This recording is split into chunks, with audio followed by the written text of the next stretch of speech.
جاتا ہے. تکلیف کے گھر پہ ناصر مدنی صاحب نے 18 لوگوں کو اسلام کی دعوت دے دی ہے. جہاں لوگ دوسروں کو جہنم کا راستہ دکھاتے ہیں وہاں مدنی صاحب نے لوگوں کو جنت کا راستہ دکھایا ہے. اب آپ انہیں کیا دے سکتے؟ آپ ان سے محبت کرتے ہو, آپ اللہ سے دعا کرو, اے اللہ ہمارے رہنما کو رہائی عطا فرما, اے اللہ ہمارے رہنما کو آزادی عطا فرما, اے اللہ ان کی بیماری کو دور فرما. دعا کرو. ہندوستان کے اندر جب جب مسلمان قوم نے ابھرنے کی کوشش کی ہے تب ہندوستان کی کسی سیاسی پارٹی نے مسلمانوں کو سلاخوں کے پیچھے ڈال دیا ہے. کبھی جمشید پور میں, کبھی مالیگاؤں میں, کبھی بیونڈی میں, کبھی بابری مسجد کے نام پر, آنے والے دنوں پر بنارس کی گینواپک مسجد کے نام پر مسلمانوں کو جیل کے پیچھے ڈالنا. اس کے اندر سیاسی پارٹیوں کا ہاتھ ہے. ناصر مدنی صاحب جو سلاخ کے پیچھے ہیں اس کے پیچھے سیاسی پارٹی ہے. میں ہندوستان کے تمام سیاسی پارٹیوں سے اپیل کروں گا جس میں مسلمان جڑے ہوئے ہیں, اے مسلمانوں فاروق اعظم کا کردار اپناؤ اور ناصر مدنی سے ایسی محبت کرو. ان کے لیے آپ بنگلور تک پہنچو اور جب تک ناصر مدنی صاحب جیل کے باہر نہ آئے کوئی مسلمان وہاں سے ہٹنے نہ پائے.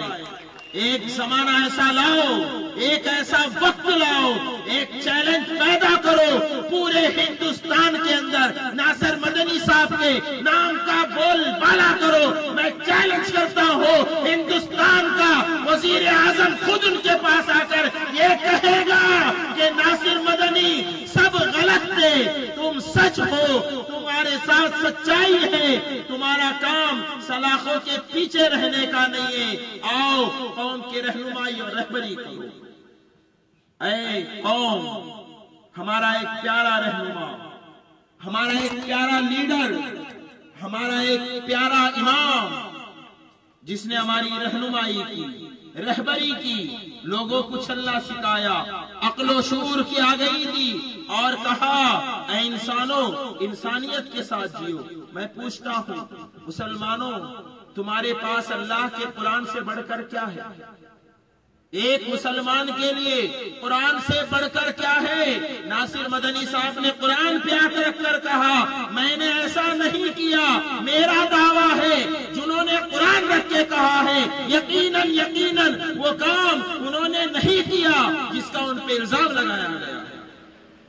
میری کوشش ہے کہ انشاءاللہ جہاں تک ہو سکے ان کی اس بات کو پھیلائیں, مہاراشٹر کے کونے تک ہو یا تو پھر آپ کسی بھی دور دراز آپ انقلاب پیپر اٹھاؤ, اردو ٹائمز اٹھاؤ اور دیگر سہارا پیپر انہیں اٹھا کر دیکھو. اس میں ناصر مدنی صاحب کے حوالے سے بہت زمانے تک لوگ پڑھتے آئے ہیں.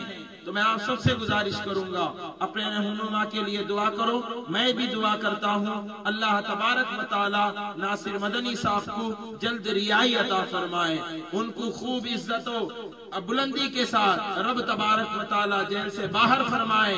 اللہ ان کی تمام بیماریوں کو دور فرمائے, ان کو صحت و عافیت عطا فرمائے. السلام علیکم ورحمۃ اللہ. നമ്മുടെ വേദിയിലേക്ക് ബഹുമാന്യനായ പരിപാടിയുടെ ഉദ്ഘാടകൻ ശ്രീ ദേവി പ്രസാദ് ഷെട്ടി കടന്നു വരികയാണ്. അദ്ദേഹത്തിന് അഭിവാദ്യങ്ങൾ അർപ്പിക്കുകയാണ്. നമ്മുടെ ಇಂಡಿಯಾದ ಮುನ್ ಪ್ರಧಾನಮಂತ್ರಿ ಮಾಜಿ ಪ್ರಧಾನಮಂತ್ರಿಯವರಾದ ಶ್ರೀ ದೇವೇಗೌಡರನ್ನು ಸಮೀಪಿಸಲು ಅಬ್ದುಲ್ ನಾಸರ್ ಮದನಿಯವರ ಬಿಡುಗಡೆಗೆ ಒತ್ತಾಯಿಸಲು ನಮಗೆ ಸಹಕರಿಸಿದ ಕರ್ನಾಟಕದ ಪ್ರಮುಖ ರಾಜಕೀಯ ಪಕ್ಷದ ರಾಜ್ಯ ಉಪಾಧ್ಯಕ್ಷರಾದ ಶ್ರೀ ದೇವಿ ಪ್ರಸಾದ್ ಶೆಟ್ಟಿ ಅವರಿಗೆ ಈ ಕೇರಳ ಮುಸ್ಲಿಂ ಸಂಯುಕ್ತ ವೇದಿಕೆಯ ಅಭಿನಂದನೆಗಳು, ಮಹಾಪೂರ ಸ್ವಾಗತವನ್ನು ನೀಡುತ್ತಾ ಅದೇ ರೀತಿ ಅಬ್ದುಲ್ ನಾಸರ್ ಮದನಿಯವರ ಚಿಕಿತ್ಸೆಗೆ ಬೇಕಾಗಿ ಕರ್ನಾಟಕದಲ್ಲಿ ಬೇಕಾದ ಕಾರ್ಯಗಳನ್ನು ನಮ್ಮೊಂದಿಗೆ ಸೇವೆ ಸಲ್ಲಿಸುತ್ತಾ ಇರುವ ಪ್ರಮುಖ ಕರ್ನಾಟಕದ ಉದ್ಯಮಿ, ದಲಿತ ಹಿಂದುಳಿದ ಅಲ್ಪಸಂಖ್ಯಾತರ ಏಳ್ಗೆಗಾಗಿ ದುಡಿಯುತ್ತಿರುವಂತಹ ರಿಜ್ವಾನ್ ಪಪ್ಪನಾಡು ಕೂಡ ವೇದಿಕೆಗೆ ಆಗಮಿಸಿರುತ್ತಾರೆ. ಇಬ್ಬರಿಗೂ ಈ ಸಂಯುಕ್ತ ವೇದಿಕೆಯ ಪರವಾಗಿ ಸ್ವಾಗತವನ್ನು ನೀಡುತ್ತಾ ಈ ಕಾರ್ಯಕ್ರಮವನ್ನು ಉದ್ಘಾಟಿಸಲು ಹಲವಾರು ನಾಯಕರು ಭಾಷಣಕ್ಕಾಗಿ ಕಾಯ್ತಾ ಇದ್ದಾರೆ. ಆದರೂ ಕೂಡ ನಮ್ಮ ಕೇರಳದಿಂದ ಬಂದಂತಹ ನಾಯಕರು ಹೇಳಿದ್ದು ಉದ್ಘಾಟಕರು ಬರಲಿ, ಉದ್ಘಾಟನಾ ಭಾಷಣ ನಡೆಯಲಿ ಅಂತ. ಅದಕ್ಕೆ ಬೇಕಾಗಿಯೇ ನಾವು ಕಾಯ್ತಾ ಇದ್ದೆವು. ಮಹಾರಾಷ್ಟ್ರದಿಂದ ಬಂದ ನಮ್ಮ ನಾಯಕರಾದ ಶ್ರೀ ಸಾದಿಕ್ ಮೌಲಾನ ಈಗಾಗಲೇ ಭಾಷಣ ಮಾಡಿದ್ದಾರೆ.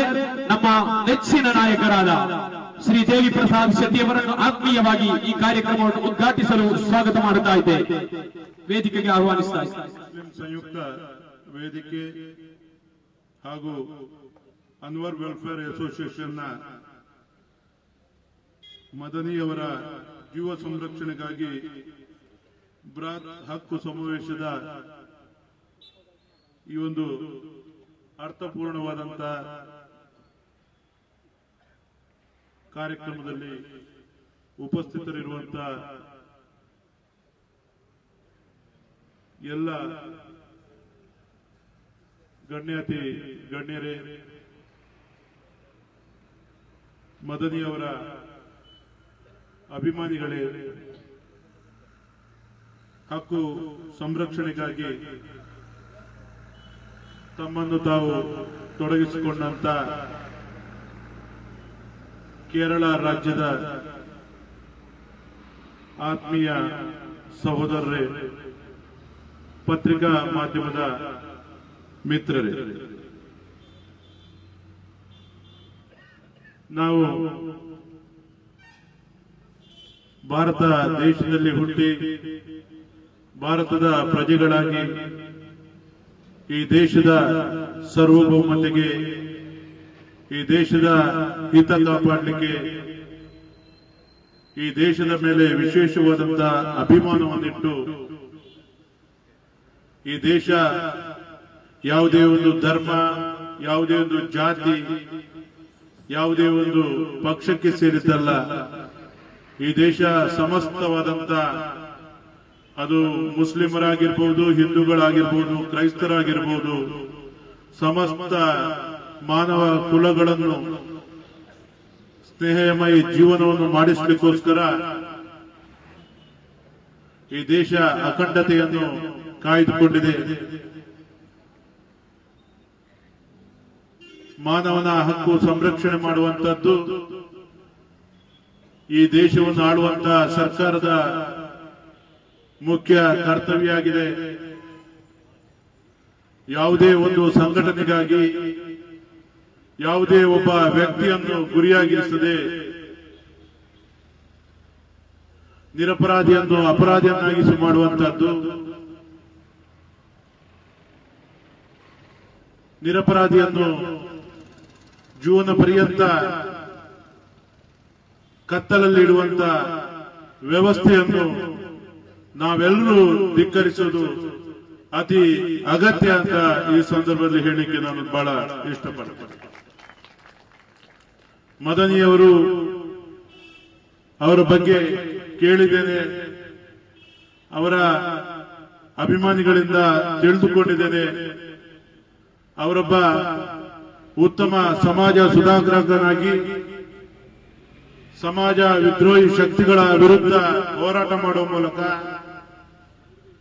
ಈ ಸಮಾಜದಲ್ಲಿ ಕೋಮುವಾದಿ ಶಕ್ತಿಗಳನ್ನು ಧ್ವಂಸ ಮಾಡಬೇಕು, ಈ ಸಮಾಜ ಎಲ್ಲರೊಂದಿಗೂ ವಿಶ್ವಾಸದಿಂದ ಇರಬೇಕು ಎಂಬ ಉದ್ದೇಶದಿಂದ ತಾನು 18ನೇ ವಯಸ್ಸಿನಲ್ಲೇ ಸಾಮಾಜಿಕ ಬದಲಾವಣೆಗಾಗಿ ಕ್ರಾಂತಿಕಾರಿ ನಾಯಕನಾಗಿ ಹೊರಹೊಮ್ಮಿದಂತ ಮದನಿಯವರು ನಿರಂತರವಾಗಿ ಶೋಷಣೆಗೊಳಗಾಗಿದ್ದಾರೆ, ಅನ್ಯಾಯಕ್ಕೊಳಗಾಗಿದ್ದಾರೆ. ಅವರ ಮೇಲೆ ನಡೆದಂತಹ ದೌರ್ಜನ್ಯವನ್ನು ನಾವೆಲ್ಲ ಒಕ್ಕೊರಲಿನಿಂದ ಖಂಡಿಸ್ತಾ ಇದ್ದೇವೆ ಅಂತ ಈ ಸಂದರ್ಭದಲ್ಲಿ ಹೇಳಲಿಕ್ಕೆ ತುಂಬಾ ಇಷ್ಟಪಡ್ತೇವೆ. ಈಗಾಗಲೇ ನಾವು ಈ ದೇಶದ ಮಾಜಿ ಪ್ರಧಾನಮಂತ್ರಿ ಸನ್ಮಾನ್ಯ ದೇವೇಗೌಡರಲ್ಲೂ ಕೂಡ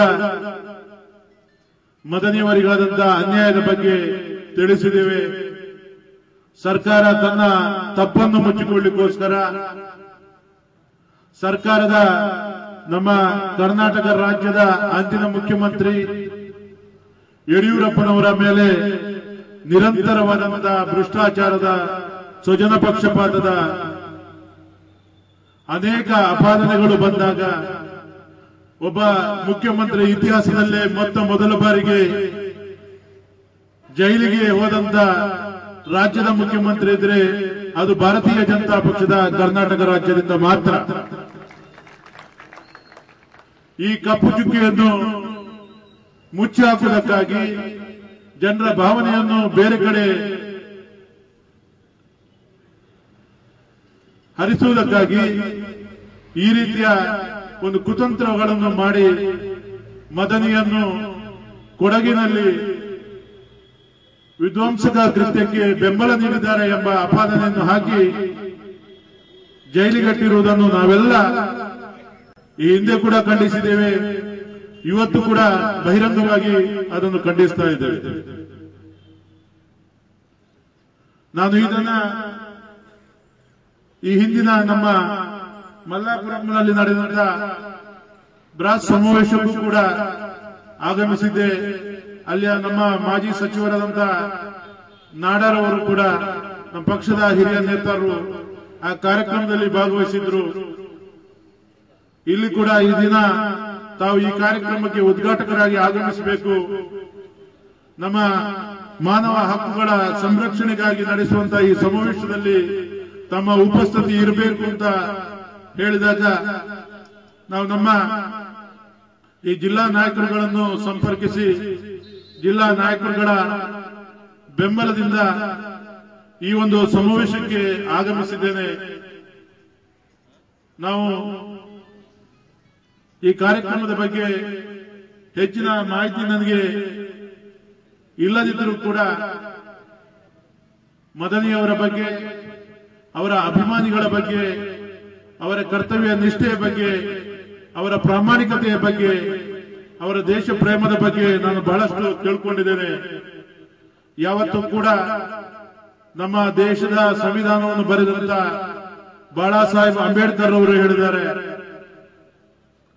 100 ಅಪರಾಧಿಗಳನ್ನು ಬೇಕಾದರೂ ಕೂಡ ನಾವು ಶಿಕ್ಷೆಯಿಂದ ಪಾರು ಮಾಡಬಹುದು, ಆದರೆ ಯಾವತ್ತೂ ಕೂಡ ಒಬ್ಬನೇ ಒಬ್ಬ ನಿರಪರಾಧಿಗೆ ಅಪರಾಧಿ ಎಂಬ ಪಟ್ಟ ಕಟ್ಟಬಾರದು. ಆತ ಮಾನಸಿಕವಾಗಿ ಜರ್ಜರಿತನಾಗ್ತಾನೆ. ಆತನ ಅನೇಕ ಸಮಾಜಮುಖಿ ಕಾರ್ಯಕ್ರಮಗಳು ಬಿದ್ದು ಹೋಗ್ತದೆ.